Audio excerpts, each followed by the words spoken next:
During my son's farewell gathering, his future wife whispered, "Sign over the house, or I'll have you declared mentally unfit. Everyone will believe the grieving widower has lost his mind." I calmly reached into my jacket and pulled out a small envelope. Her face went white. She was expecting submission, but got documented truth instead. Before we continue, welcome my beautiful family to Mature Revenge. Please subscribe to the channel and drop in the comments where you're listening from and the time of the day. Let's dive in. The seminary publications lay scattered across my desk when the phone rang. I'd been reviewing submission guidelines for a colleague's article on Augustinian theology, marking passages with a yellow highlighter in my office that still smelled of old books and lemon polish. Thursday afternoon, the kind of quiet March day where academic life hums along without urgency. Dad, are you sitting down?" Jacob's voice hit me like a lightning strike. My son didn't call during office hours unless something significant had happened. I straightened in my chair, already running through possibilities. Health crisis, career breakthrough, personal emergency. "What's wrong?" I asked. "Nothing's wrong. Everything's incredible." His words tumbled forward, breathless with excitement. "I've been selected, Dad. Co-author on a major theological work. A year-long sabbatical at the Monastery of Divine Light in Greece. This is career-defining. This changes everything." I set down my highlighter carefully. Jacob, my son, who'd spent 7 years as an adjunct professor, living paycheck to paycheck, publishing in obscure journals, waiting for his breakthrough. A year in Greece. A significant publication. Jacob, I searched for words that felt genuine. "That's remarkable. I'm proud of you. There's more. I'm getting married." Her name is Sienna Cross. She's the lead researcher. We met at a conference last month. "We're leaving in 3 weeks, and I need you to co-sign a research loan. $200,000. The monastery requires upfront fees. Accommodation, archive access, the works." The publications slipped from my fingers. Married. $200,000. 3 weeks. Can I meet her? Tonight, maybe? Come for dinner? Absolutely. 7 o'clock? After he hung up, I sat motionless in my leather chair and stared at the photograph on my credenza. My late wife Elena, radiant in her mission hospital scrubs, taken 6 months before the accident in Honduras that took her. 3 years gone, but the absence still carved through me daily. Jacob hadn't mentioned Sienna before last month. Now marriage, Greece, a loan requiring my guarantee, my house as collateral. The timeline felt compressed, urgent. But perhaps that was just my caution, my old academic skepticism. Different generation, different pace. I wanted this to work for him. I wanted it desperately. The market on University Avenue had decent lamb. I selected a leg for roasting, fingerling potatoes, fresh rosemary from the herb section. Wine. A Greek red, appropriate for the occasion. Nothing extravagant, but thoughtful. At home, I set the dining room table with Elena's pottery, the hand-painted plates she'd brought back from a mission trip to Crete, cream and blue geometric patterns that reminded her of the Mediterranean. If Jacob was starting this new chapter, this moment deserved acknowledgement. Tradition mattered. They arrived exactly at 7. Jacob came through the door with energy I hadn't seen since his dissertation defense, practically vibrating with excitement. The woman beside him moved differently. Smooth, controlled, her heels clicking against my hardwood entryway with deliberate precision. "Dad, this is Sienna." She was striking. Dark hair pulled into a severe bun. Tailored blazer that looked European, expensive. Her handshake was firm, her smile practiced, and her eyes swept past me immediately, cataloging the living room, the bookshelves, the art Elena had collected. "Dr. Oakes, Jacob talks about you constantly." Her voice was cultured, academic. "What a beautiful home. Is that a first edition Tillich?"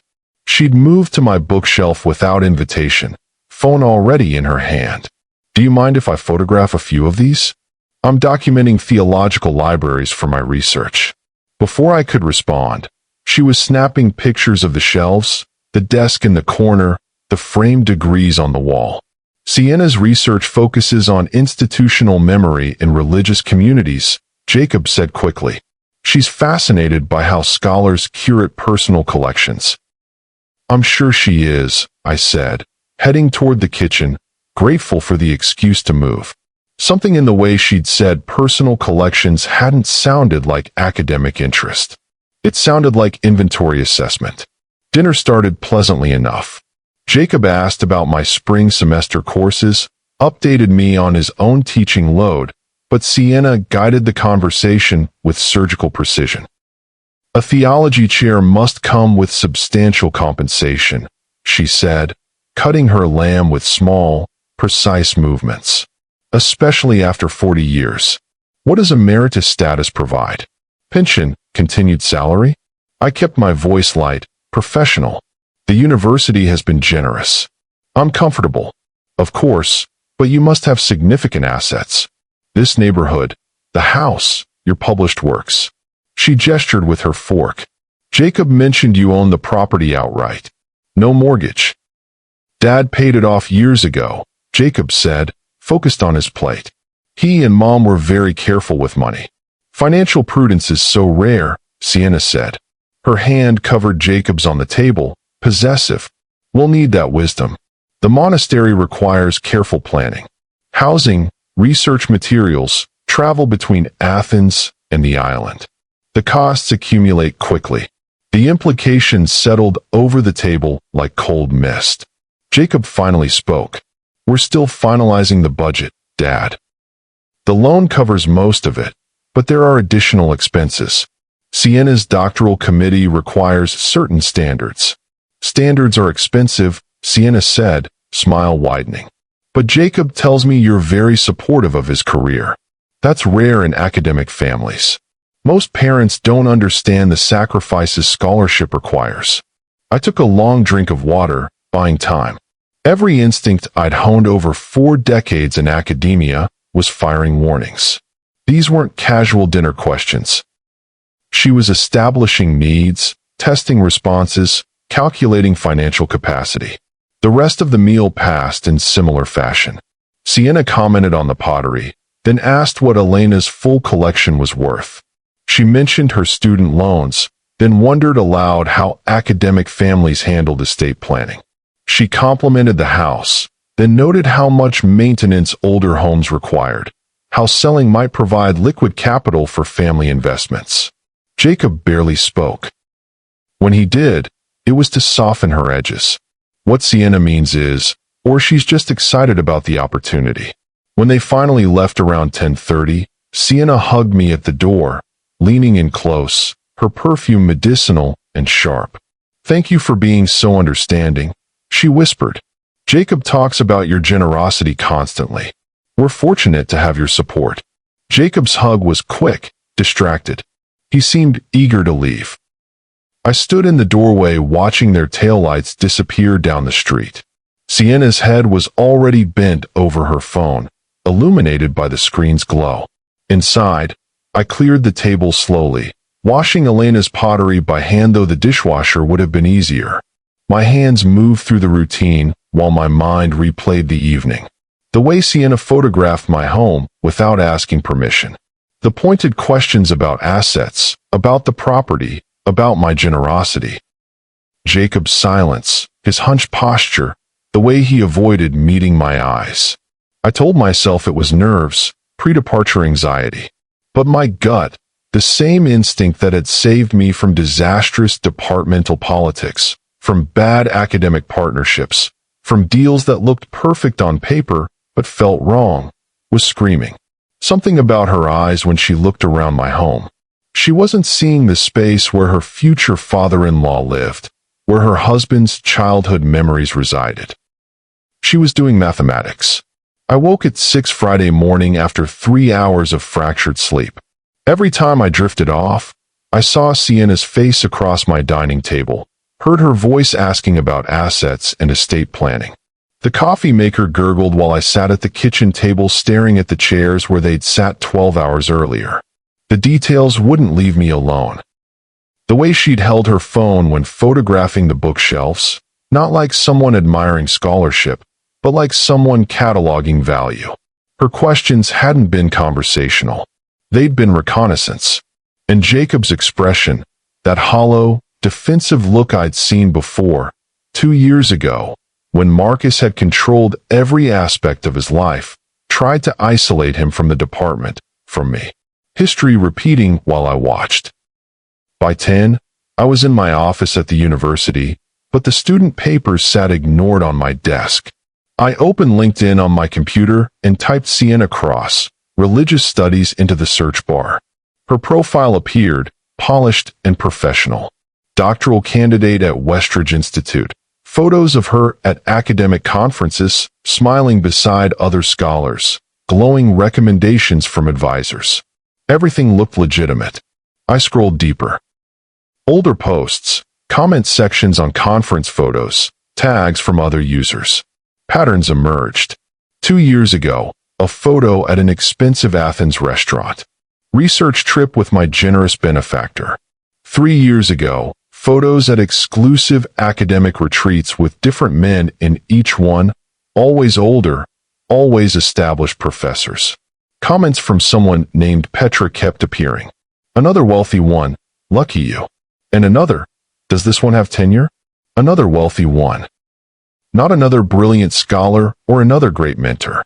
Wealthy. That was the qualifying characteristic. I stared at the screen, my chest tight. This felt invasive, wrong. But Jacob was my son, my only child. If someone was targeting him, if she was targeting him, I needed to know. My phone sat on the desk. I picked it up 3 times before finally scrolling through contacts to Margaret Voss. We'd served on dissertation committees together, crossed paths at academic conferences for 20 years. She worked in institutional verification services for accreditation boards. We weren't close friends exactly, but we were collegial. The conversation was brief and uncomfortable. Margaret, I need a favor. Unofficial. It's about my son's fiancée. She didn't ask why. Give me her information. Margaret called back at 4:30. Raymond, this is off the record. Completely unofficial. Understand? I understand. Sienna Marie Cross. Current affiliation lists Westridge Institute, but that's problematic. Westridge lost its accreditation 11 months ago. The entire doctoral program was shut down for fraudulent credentials. I wrote the details down, my handwriting sharp and precise. She's listed as co-author on 3 published papers, but 2 have been retracted for plagiarism. The third is under investigation. The conference where she claims to have presented last month? I checked the attendance records. She wasn't registered. Wasn't there. My pen stopped moving. The Monastery of Divine Light in Greece, I said carefully. Have you heard of it? Margaret's pause told me everything. Raymond, that property has been flagged by the International Council for Educational Integrity. It's not a functioning monastery. It's a commercial retreat center that was foreclosed on 8 months ago. Someone's been running fake academic programs there, charging scholars for archive access that doesn't exist. We've had reports from 4 countries. After I hung up, I sat motionless in my office chair. No legitimate doctoral program. Plagiarized publications. A foreclosed property masquerading as a monastery. The $200,000 loan wasn't for research. It was a con. And the rushed marriage, the emphasis on my financial support, the questions about the house. She wasn't marrying Jacob for love or academic partnership. She was marrying access to money she thought he had, or more accurately, money she thought I had. I called Jacob at 6:15, after teaching hours when I knew he'd be home. I'd rehearsed the conversation, planned to stay calm, rational. Son, we need to talk about Sienna. Have you verified her credentials? What? His voice immediately sharpened. What are you talking about? I had someone check her academic background. Jacob, Westridge Institute lost its accreditation. The monastery in Greece is foreclosed. Her publications are plagiarized. This sabbatical isn't real. You what? The explosion came through the phone like a physical force. You investigated her. You called in favors to spy on my fiancée? Jacob, listen to me. She has no legitimate degree program. The monastery is a scam. This is serious academic fraud. How dare you? His voice cracked. Do you have any idea how controlling this is? How invasive? I'm 35 years old, Dad. I don't need you vetting my life like I'm some graduate student. I'm trying to protect you. You can't stand seeing me happy. You never approved of anyone I dated. Marcus, Sharon, Elena, you found problems with all of them. This isn't about approval. I kept my voice level, fighting to stay calm. This is about a woman with fraudulent credentials who suddenly appears with a scheme requiring a $200,000 loan. Jacob, please just think about the timeline. You just can't stand the thought of me being happy with someone you didn't choose. His words came out ragged, wounded. You never could. I should have known you'd find a way to ruin this. Jacob, don't. Don't call me again. The line went dead. I sat there with the phone in my hand, staring at the darkened screen. Outside my office window, the campus quad stretched green and empty, students heading to evening classes, beautiful and meaningless. I pulled up Sienna's faculty profile again on my computer. Every detail showed careful construction. Conference presentations at venues that didn't exist.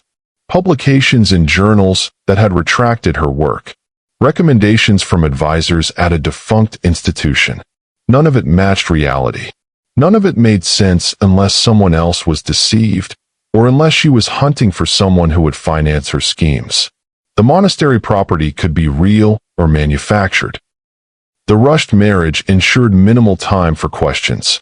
The loan established expensive expectations early. Jacob's defensiveness kept interference minimal. She'd done this before. Petra's comments proved it. Another wealthy one. I opened my desk drawer and pulled out a legal pad, something I did when problems needed systematic analysis. At the top of the page I wrote, Sienna Cross, what I know. The list grew.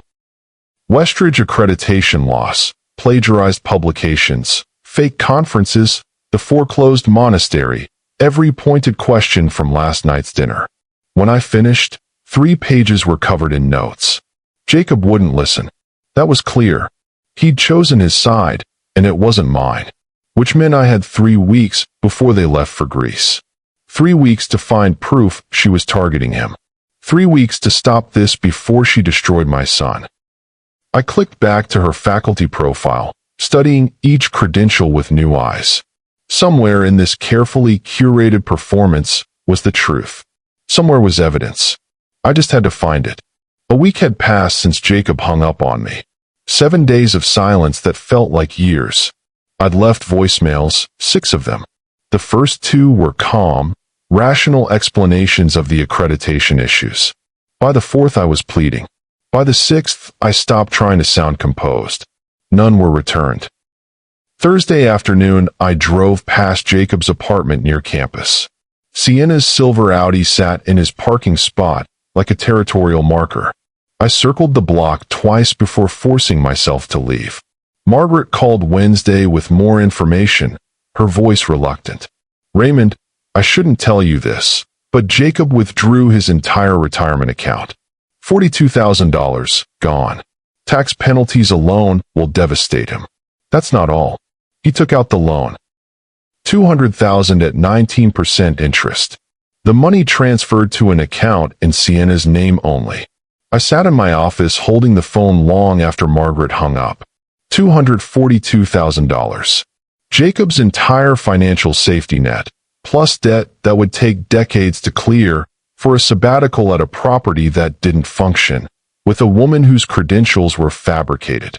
The invitation arrived in Saturday's mail.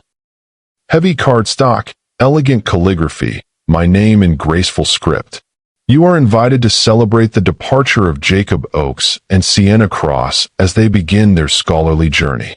Reception at the University Faculty Club, March 28, 6 p.m. I searched the faculty club's event calendar online. Their gathering packages started at $8,000. Premium options, the kind Sienna would demand, pushed costs well past $15,000. The mathematics wouldn't work. Jacob's salary, his savings, the loan, none of it covered what I was seeing. Someone had guaranteed additional expenses. Monday morning, I called a private investigator whose card I'd kept from a plagiarism case years ago. Thomas Chun. Discreet, thorough, expensive. I need background on someone. Complete history. Financial, academic, personal. Everything you can find. Thomas called back in 3 days. Dr. Oakes, I'm sending you an encrypted file. Password is your wife's middle name. Review it privately. The file arrived at midnight. I sat in my home office, the house dark and silent around me, and opened the document. Sienna Marie Cross. Born Sienna Petridis.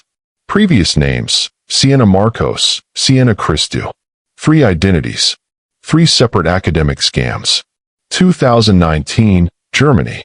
Convinced a 71-year-old classics professor to fund a research trip to Delphi. 50,000 euros. The professor died before discovering the trip never happened. Family settled quietly to avoid scandal. 2020, London. Engaged to a widowed theology lecturer. Convinced him to mortgage his flat for a joint book project. £80,000. She disappeared 3 weeks before the wedding. Book was never written. Lecturer declared bankruptcy. 2021, Toronto. Doctorate candidate scheme with a retired religious studies chair. He transferred his entire pension rollover, 160,000 Canadian dollars, for a collaborative translation project. Project didn't exist. She vanished when his family started asking questions. Each relationship followed identical patterns. Widowed or grieving academic. Prestigious collaborative project. Substantial financial investment. Rapid timeline. Disappearance before consequences. Thomas's notes included one chilling assessment. Subject displays textbook predatory behavior. Targets scholars 20 to 30 years older. Exploits grief, professional ambition, and isolation. Jacob Oakes fits profile precisely. I stared at the screen long after I should have stopped reading. My son wasn't special to her. He was a formula, a type, a target selected through research and calculation. My phone buzzed. Unknown number. Dr. Oakes, it's Petra Christou. Sienna's sister. We need to talk. The coffee shop was neutral territory. Petra arrived 10 minutes early, a woman in her late 30s carrying a worn leather bag. She had Sienna's bone structure, but none of her polish. She looked tired, sad. She ordered chamomile tea, sat across from me, and began speaking without preamble. I owe you an apology and possibly an explanation. She spoke carefully, like each word carried weight. I've watched my sister manipulate people since she was 20.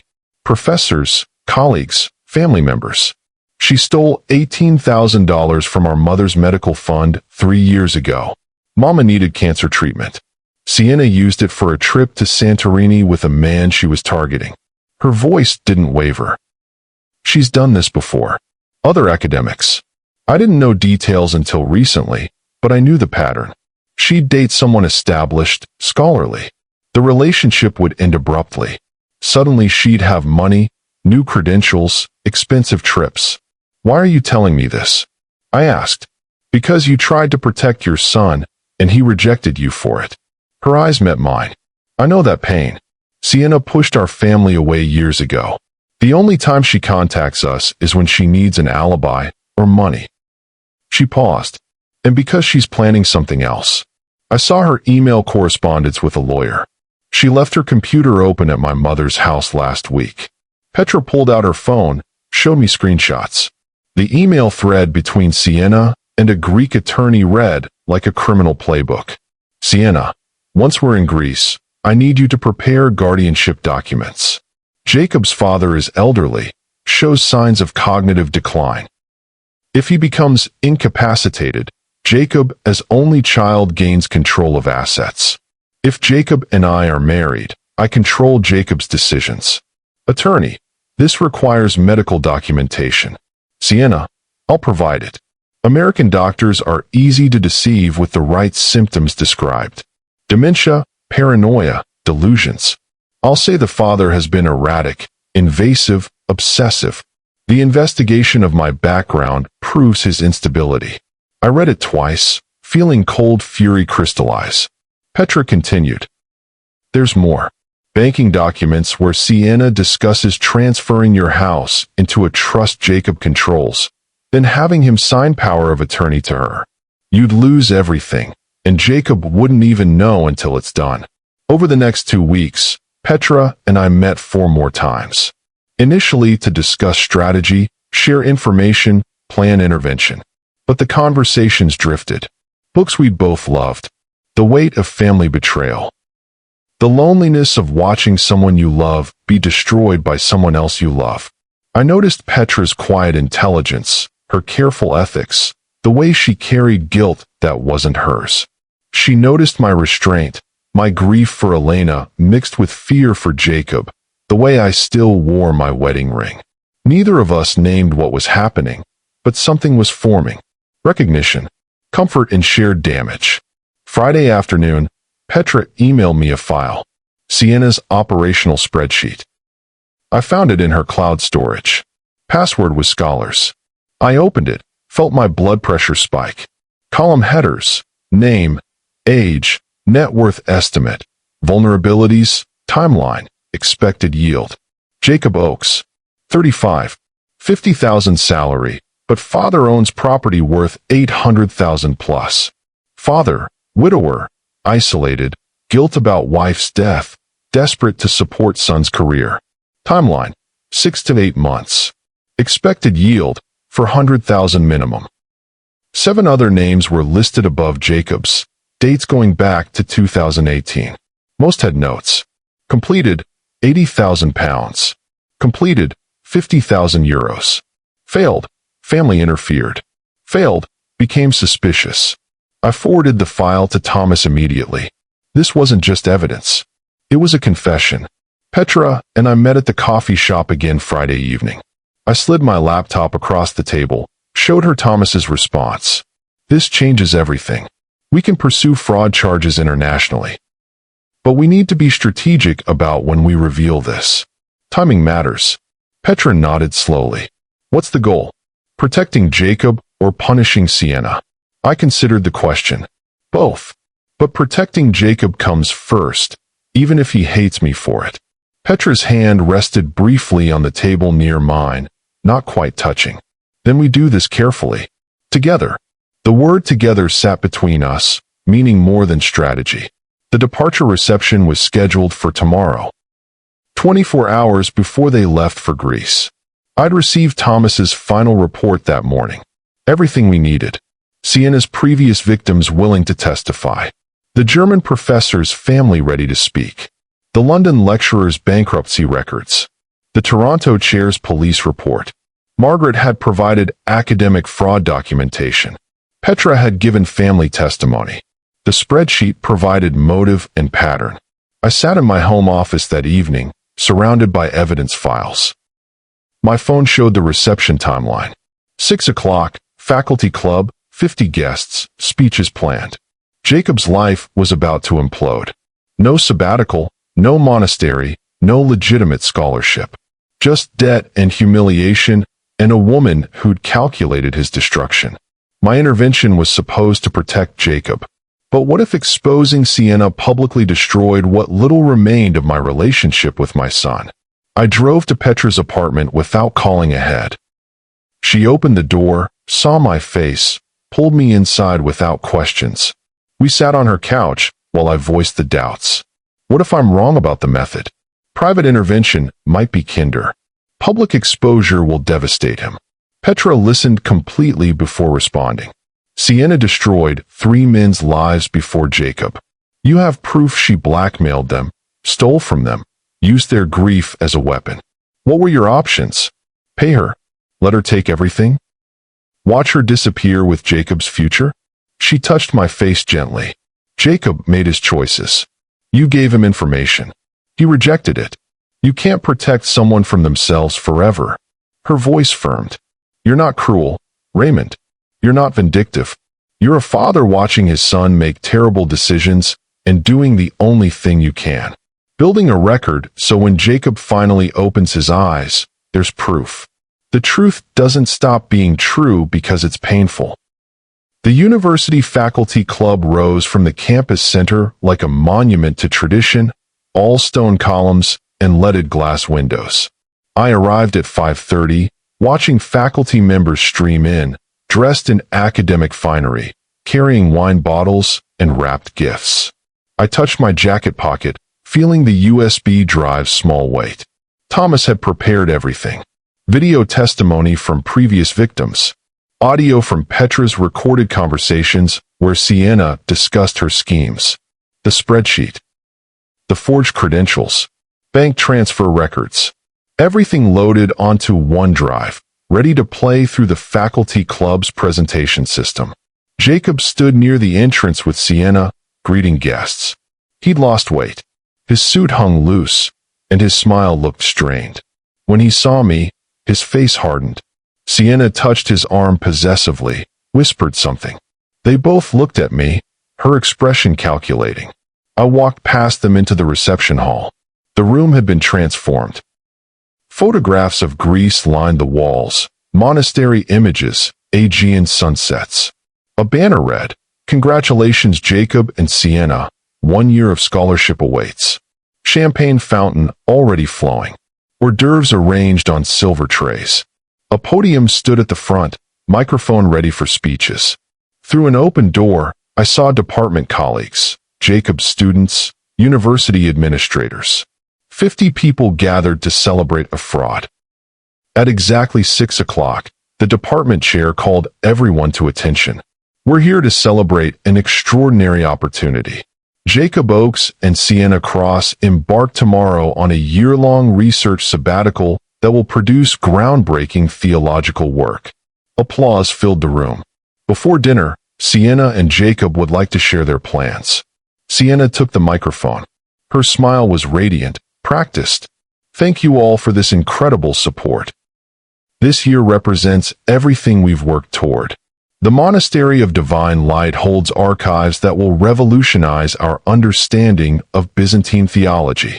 She described the project in detail. The manuscripts they'd access.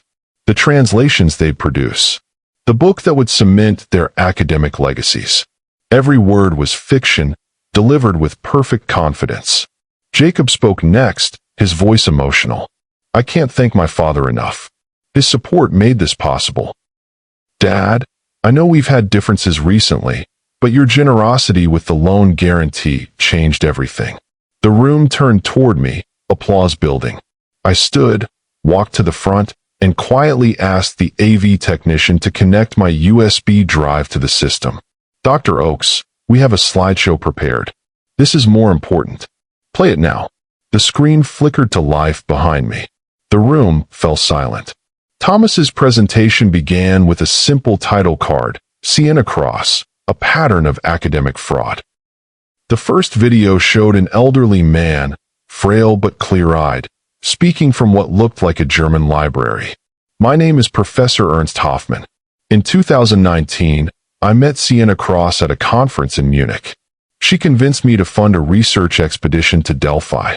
I transferred 50,000 euros. The expedition never happened.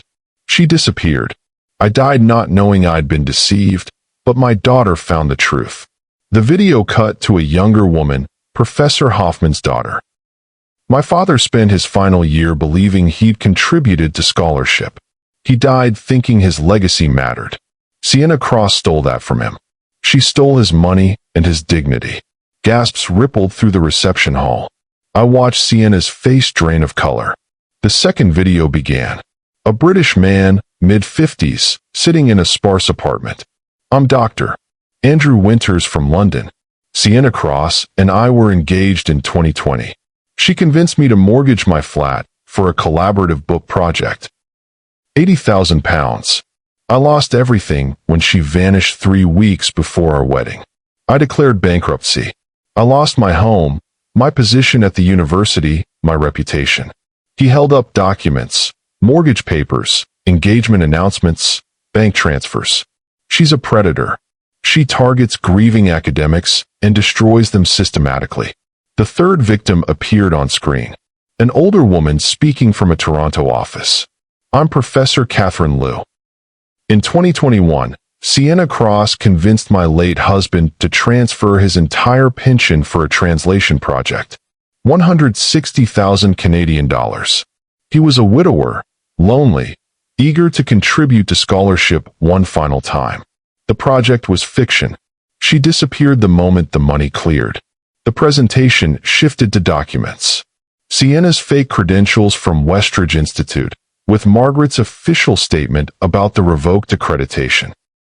Plagiarized publications highlighted side by side with original sources. Conference registrations that didn't exist. Then the spreadsheet appeared, massive on the projection screen. Jacob's name was there. His vulnerabilities listed like merchandise. Expected yield, 400,000 minimum. 7 other names above his.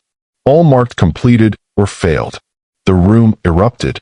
Voices overlapping, shock and anger and confusion blending into chaos. Sienna stood frozen, her champagne glass trembling in her hand. This is fabricated, she said, voice rising. Raymond paid these people to lie.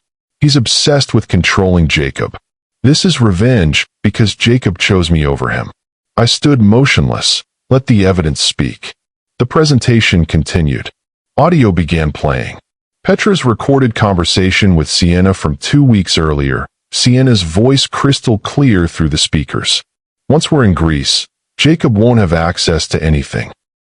No internet, no phone, complete isolation. That's when I move on the father's assets. The guardianship documents are ready. All I need is Jacob's signature on the power of attorney, and the old man loses everything. Sienna lunged toward the AV booth, screaming, "Turn it off. This is illegal. You can't." The department chair stepped between us, his face hard. "Let it finish." The audio continued. Sienna's laugh, cold and calculated. "Jacob's so desperate for academic validation, he'll believe anything. The monastery doesn't exist as a research facility, but he won't know that until he's there. By then, I'll have control of the father's house, his accounts, everything. The loan money is already in my offshore account. Jacob will be left with the debt and nothing else." The recording ended. Silence blanketed the room like sudden snow. Jacob stood paralyzed, his face cycling through emotions I couldn't name. Confusion, disbelief, desperate hope that somehow this was manipulated, that his father had manufactured evidence to destroy his happiness. Sienna broke the silence first, her voice climbing toward hysteria. "He edited that audio. He manipulated everything. Raymond, how could you do this? You're sabotaging your own son because you can't stand to see him succeed without you." Jacob turned to me, his eyes pleading. "Dad, tell me you faked this. Please, tell me this isn't real." My voice came out quiet, steady. "Every piece of evidence is authentic, Jacob. Unedited. I can provide original files, forensic analysis, witness testimony. Thomas Chun, the investigator, is here tonight. He'll verify everything." Thomas stood near the back of the room, nodded once. Jacob's face hardened. Not acceptance, not belief in the evidence.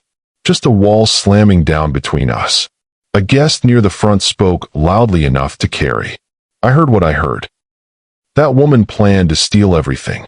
But Jacob moved toward Sienna, who had begun crying. Real tears streaming down her face, her makeup running in careful tracks. Perfect victim performance. She clutched his arm. "Jacob, he's trying to destroy us. He never wanted you to be happy. This is revenge because you chose scholarship over his control. Everything can be explained. The victims are lying. The audio is manipulated. Your father has money, connections. He can make people say anything." I took a step forward. "Son, listen to what she actually said. She planned to isolate you in Greece. She has your loan money in an offshore account. She was going to have me declared mentally unfit." Jacob's voice cracked, raw with pain and fury. "You always did this. Every opportunity one had, you found something wrong. You can't stand seeing me build something without you. The words hit like physical blows. This isn't about control. You investigated her without permission. You set her up. You recorded private conversations. His eyes were wet now, voice shaking with anguish. You're jealous because you've been alone since Mom died, and you can't handle me moving forward. The accusation hung poisonous between us. I opened my mouth, but no response came. How do you argue with someone who's chosen their illusion over reality? Who needs the lie more than the truth? Jacob took Sienna's hand. We're leaving. Don't contact me. Ever. Sienna threw me a look over her shoulder as they walked toward the exit. Calculation mixed with triumph. She'd lost the reception, but kept her prize. Some guests remained seated, uncertain. Others began gathering belongings, avoiding eye contact with me. A woman I recognized as one of Sienna's faculty supporters called out, "We believe you, Sienna. This is disgusting." But other guests approached me quietly. "Dr. Oakes, that evidence was clear. I'm sorry about your son." The department chair appeared, uncomfortable in his formal suit. "Raymond, we'll handle this appropriately. The university will investigate her credentials. If she was using our affiliation fraudulently, there will be consequences." I nodded, unable to form words. Within an hour, the reception hall emptied. I sat in one of the chairs surrounded by Greek photographs and untouched champagne fountains and a banner celebrating a fraud. My phone vibrated constantly. Texts from colleagues, friends, faculty who'd witnessed everything. I didn't read them. Petra appeared in the doorway, her face stricken. I watched from the hallway. "I'm so sorry, Raymond." She sat beside me, took my hand. We sat in silence while the catering staff began cleanup around us, removing evidence of celebration like it had never existed. I drove home in a fog, the evening heat still oppressive even after sunset. My house felt enormous and empty when I entered. Elena's absence sharp as broken glass even after 3 years. Saturday morning, my phone buzzed with a text from Jacob's number. The message was brief, final. "I'm not your son anymore. Sienna and I are moving forward together. Don't call. Don't text. You're dead to me." I read it 3 times. Each word felt permanent, carved in stone. Sunday afternoon, a colleague forwarded me Sienna's social media post. The photo showed her in casual clothes, eyes red from crying, no makeup, calculated authenticity. The caption read, "Heartbroken doesn't begin to cover it." Jacob's father sabotaged our departure because he couldn't accept someone loving his son. He fabricated evidence, paid actors to defame me, and destroyed the opportunity of a lifetime. To everyone asking, yes, Jacob and I are still going to Greece. Real love survives attacks. The post had 423 likes, 112 supportive comments. I saw names I recognized. Mutual colleagues, academic contacts, people who should know better. Some comments were different. I was there. That evidence looked legitimate to me, but they were buried under Sienna's supporters. I set my phone down and didn't pick it up again for hours. Monday morning, I sat across from Daniel Morrison in his downtown office. He was 62, gray suit, sharp eyes that had seen every kind of academic scandal.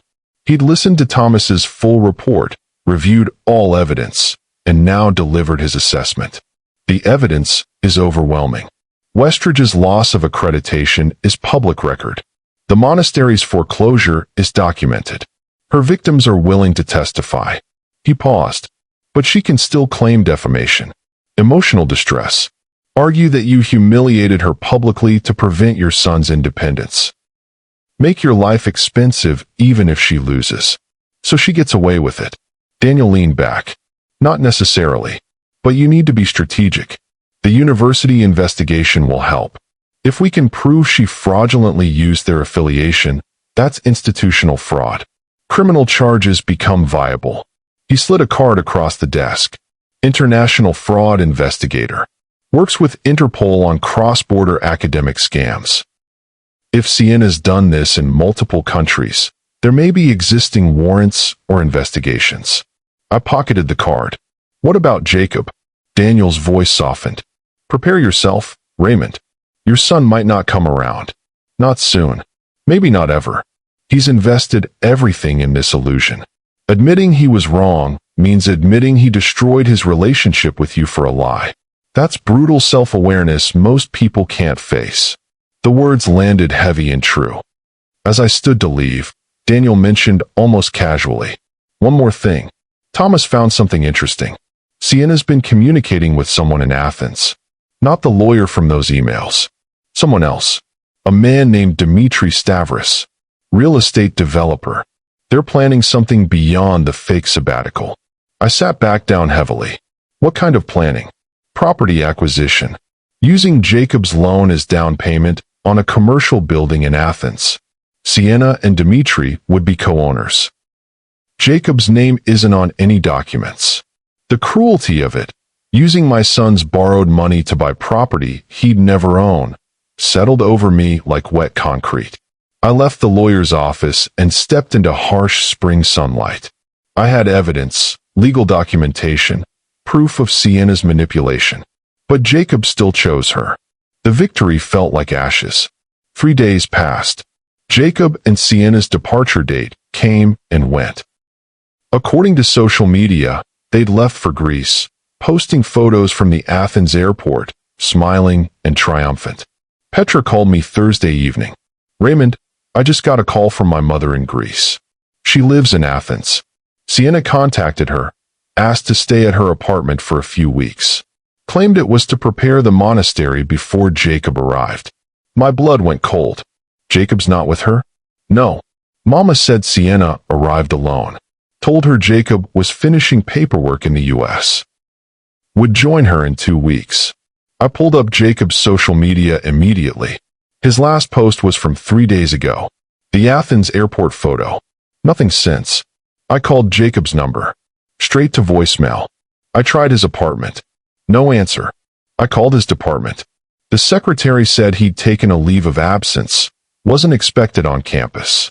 Panic rising. I drove to Jacob's apartment. His car was in the lot. I knocked for 10 minutes. No response. Finally, the building manager let me in. The apartment was dark, stale. Mail piled inside the door. Dishes in the sink. Jacob's suitcase sat unpacked in the bedroom. He never left. The manager shifted uncomfortably. "I haven't seen him in days, Dr. Oakes. Been worried, actually." I called Thomas immediately. "Jacob's not in Greece. Sienna left without him. I need you to find my son." Thomas called back in 6 hours. Found him. St. Michael's Psychiatric Hospital. Admitted himself 4 days ago.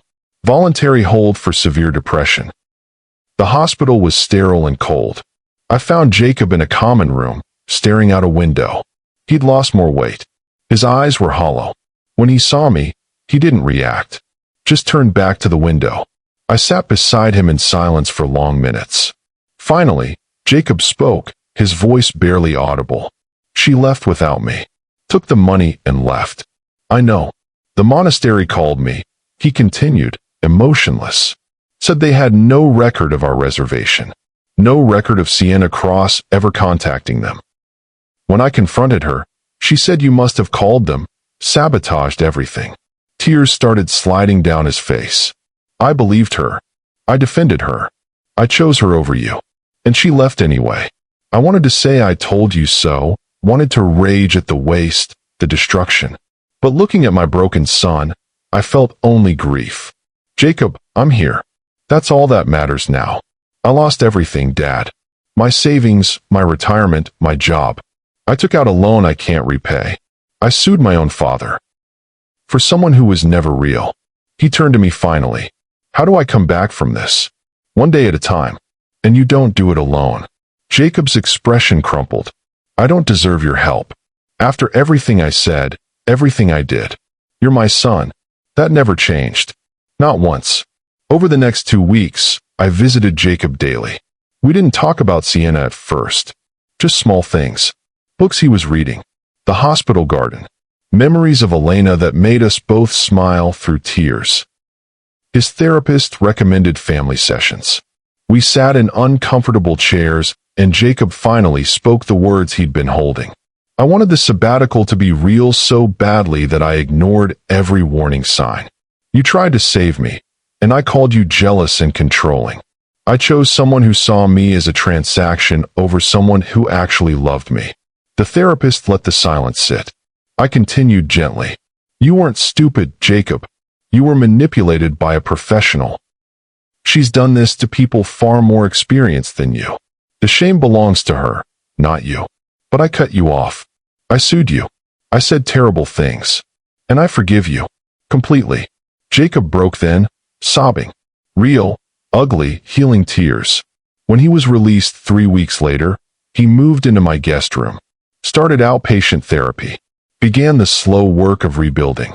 One evening over dinner, he asked quietly, "What happened to Sienna?" I'd been waiting for this question. The university filed fraud charges. Interpol has an international warrant. She used your loan money to buy property in Athens with her partner, Dimitri. But Dimitri was running his own scam. He took her money and disappeared. She's wanted in 4 countries now, but no one can locate her. Jacob processed this. So she lost too. She lost her freedom. She'll spend years running. But yes, she lost. Good, he said simply. We sat in comfortable silence, eating the simple pasta I'd made, Elena's recipe. Petra had become a constant presence. She visited twice a week, brought books she thought Jacob might like, sat with us for dinner, never intrusive, just steady. One evening, Jacob excused himself early to sleep. Petra and I sat on the back patio under desert stars. How are you really? She asked.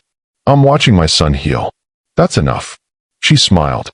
It's okay to want more than enough, Raymond. Her hand found mine in the darkness. We sat like that for a long time, not speaking, just existing in shared understanding. 3 months after the reception, Jacob started teaching again. Part-time at first, 1 course at a community college. But he smiled when he talked about his students. Real smiles. He'd begun attending a support group for financial fraud victims. Met others who'd been deceived, manipulated, destroyed by people they trusted. The shared experience was helping. One Saturday morning, Jacob came into the kitchen where I was making coffee. Dad, I need to say something. I turned, concerned. He took a breath. Thank you. For not giving up. For gathering evidence even when I hated you for it. For being there when I finally fell apart. You saved my life, and I never said thank you. My throat tightened. You're my son. I'd do it again. Every time. Jacob hugged me, real and tight, and healing. I know. And that's the difference between you and her. She wanted what I could give her. You wanted me to be okay. That's love. For months after the reception, Petra and I were having dinner at a small Greek restaurant. The irony not lost on either of us. We'd been seeing each other properly for 6 weeks. Nothing rushed, nothing forced. Just 2 people who'd found each other through wreckage and decided to build something careful and real. Raymond, she said over wine, I need to tell you something. My heart clenched, bracing for bad news. Sienna contacted me. From somewhere in Southeast Asia. She wants money, claims she's destitute, begs for family help. What did you say? I blocked her number. Then I contacted Interpol with her location. I took her hand across the table. That couldn't have been easy. She's my sister. I'll always love who she could have been. But I won't enable who she chose to become. She paused. My mother wants to meet you. And Jacob. She feels responsible. Wants to apologize for Sienna. I'd like that. Petra smiled, real and warm. She'll love you. Fair warning, she'll also try to feed you constantly and ask when we're getting married. I raised an eyebrow. And what should I tell her? Petra's eyes held mine.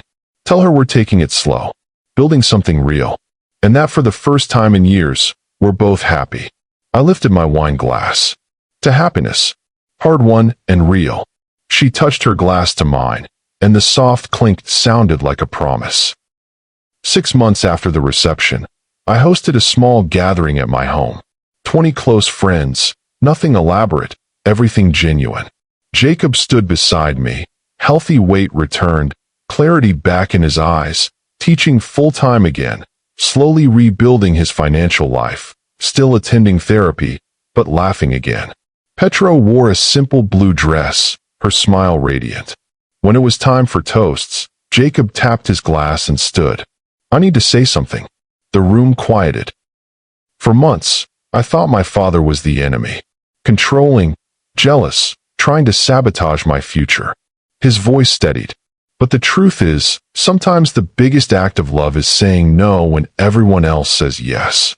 It's standing between someone you love and danger, even when they hate you for it. It's gathering evidence while being called paranoid. It's showing up at a hospital after being told you're dead to them. Jacob looked at me. "Dad, you saved me from someone who saw me as a transaction. You let me hate you, sue you, cut you off completely, and you never stopped protecting me. That's not control. That's love in its purest form." His voice caught. "So thank you for not giving up. Even when I gave up on you. Even when I chose a beautiful lie over an ugly truth. Thank you for being the kind of father who fights for his son even when his son is fighting against him." Jacob raised his glass. "To Raymond and Petra. Two people who understand that real love means telling hard truths and standing firm when everything says to walk away. May we all be loved that fiercely." The gathering applauded. Glasses clinked. And I looked around at my son restored, a woman I loved beside me, a future built on ruins transformed into foundation. The revenge wasn't destroying Sienna. It was this: saving Jacob, finding Petra, building a family from the broken pieces she'd left behind. Later that evening, after everyone had left, Petra and I stood in the kitchen washing dishes. Jacob was in the living room, reading one of Elena's favorite books, something he'd started doing as a way to remember her. Petra dried a plate carefully. "Do you ever wonder what would have happened if you just let him go to Greece?" "Every day," I admitted. "Maybe he would have figured it out on his own. Maybe I made everything harder. Or maybe he'd be in a Greek hospital right now, alone, broke, destroyed, with no one to call because he'd burned every bridge she told him to burn." She set the plate down, turned to me. "You did the right thing. The hard thing. The thing that cost you your relationship with your son for months. But you did it anyway because that's what love looks like when it's real." I pulled her close, felt the weight of 6 months lifting slightly. Through the doorway, I could see Jacob, peaceful, healing, safe.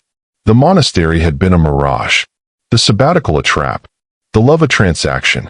But this quiet evening with my son reading in the next room and a good woman in my arms, this was real.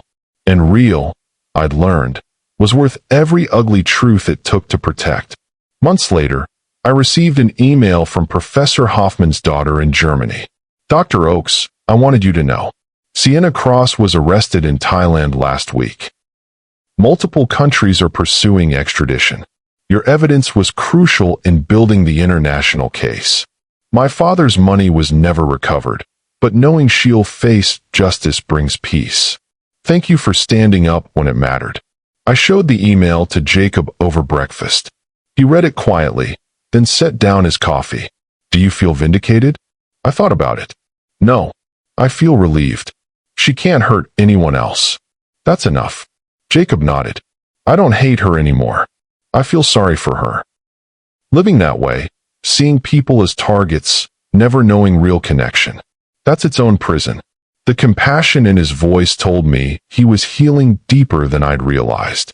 Petra and I were married in a small ceremony 8 months after that first coffee shop meeting. Jacob officiated, having gotten certified online specifically for the occasion. My vows were simple. "Elena taught me what love looks like in joy. You've taught me what it looks like in wreckage. Thank you for finding me in the ruins and building something beautiful from broken pieces." Petra's vows made everyone cry. "Raymond, you showed me that doing the right thing often costs everything, but it's still worth doing. That protecting someone you love is worth their hatred if it keeps them safe. You're the kind of man who fights monsters even when everyone calls him one. I'm honored to fight beside you." Jacob's blessing at the end surprised me. In theology, we talk about redemption. How suffering transforms into meaning. how love persists through betrayal, how families break and heal and become stronger in the broken places. He looked at Petra and me. You two are living proof that the worst moments of our lives can become doorways to the best ones. That the people who hurt us don't get the final word. That love, real love, survives everything. He smiled. Dad, Mom would have loved her. And Petra, thank you for loving him through the hardest thing he's ever done. For being brave enough to stand against your own sister to protect strangers. You both fought for me when I couldn't fight for myself. His voice broke slightly. This isn't just a wedding. It's a celebration of survival, of truth winning, of family being stronger than blood. I kiss you married. Go build something beautiful. The small gathering erupted in applause. And in that moment, surrounded by people who'd stood by us through everything, I felt something I hadn't felt since Elena died. Complete. Not because the pain was gone, but because I'd walked through fire and found my son on the other side. Because I'd met a woman who understood that love sometimes looks like warfare. Because I'd learned that doing the right thing doesn't always feel good, but it's always worth it. Sienna had tried to take everything. My son, my home, my peace. Instead, she'd accidentally given me proof that my love for Jacob was unbreakable. That truth matters more than comfort. That some battles are worth every scar. The monastery was a lie. But this family, hard-won and battle-tested, and built on foundation of ugly truths faced together, was real. And real was everything. If you like this story, please like this video, subscribe to the channel, and share your impressions in the comments. Thank you for listening.